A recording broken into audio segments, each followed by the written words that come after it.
compete.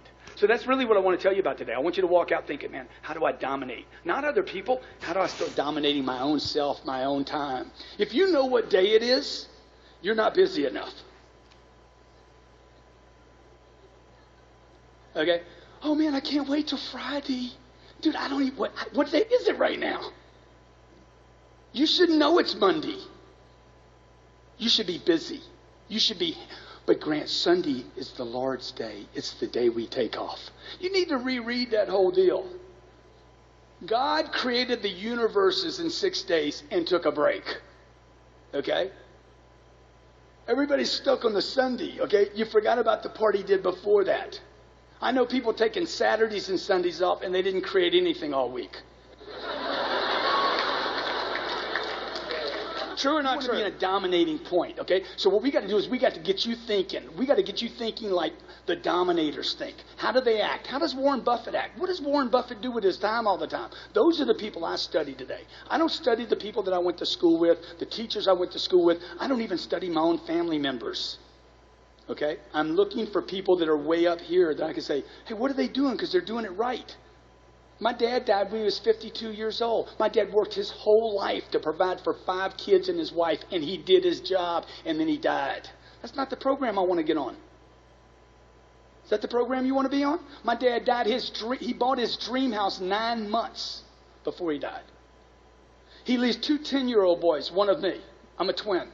2 10-year-old boys. Never got to enjoy us. I never got to enjoy him. Why? Because he worked so hard with no concept of freedom. He had a good job. He made some money, but he is basically imprisoned in his thinking that work is hard. It is. It's difficult to compete. I hear you talk about money a lot, and I just want to tell you, money won't make you happy.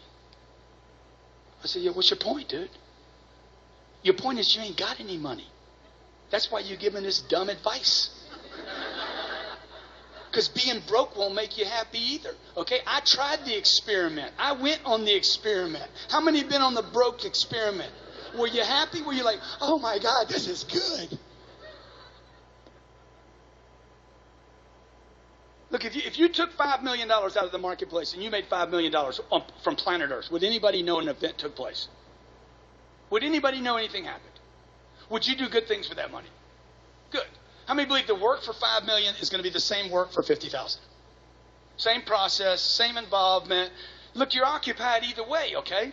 So if you're not sure of your value, if you think you're worth 80 grand, you're worth 80 grand. Would you agree? If you think you're worth 150 grand, you're probably worth 150. If you think whatever you think you're worth, if you're not sure of your own value, your own goals, and what you want, the world will never reward you of what you want, your value, and your goals.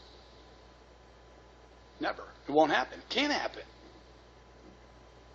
Believe. You look at the word up, believe. This is in a Webster dictionary, okay? You probably have one of those. If you don't have one at your house, you can certainly Google it. It's going to say this: to have confidence in the truth, the existence, or the reliability of something, although without absolute proof. How many believe that the real estate market's getting better? Okay? How many believe it could get worse? Good. Hey, that's right. And when it gets worse, what are you going to believe? I'm going to believe, hey, dude, there's still value there. You got good? There's still value there. Okay? How many of you have shown somebody a house before, they didn't pull the trigger, and they regretted it? You know what? Shame on you. Why didn't you shut that deal down? I don't want to pressure anybody. If you won't pressure a client that you like, it's because you don't believe in you, the product, okay? Or the company that you represent, period. If you will not pressure somebody to do the right thing, it's something you don't believe in. Look at the word, what it means. To have confidence in the truth. What is the truth? This is a good deal, and you need to do it. You're pressuring me, Grant. I sure am. Now sign right there. Let's do this. It's the right thing. Why? He looks at me and says, what? Oh, my God, this guy is so certain. Are you sure it's the right thing? Guarantee it's the right thing. Lean on the pen. Let's do it.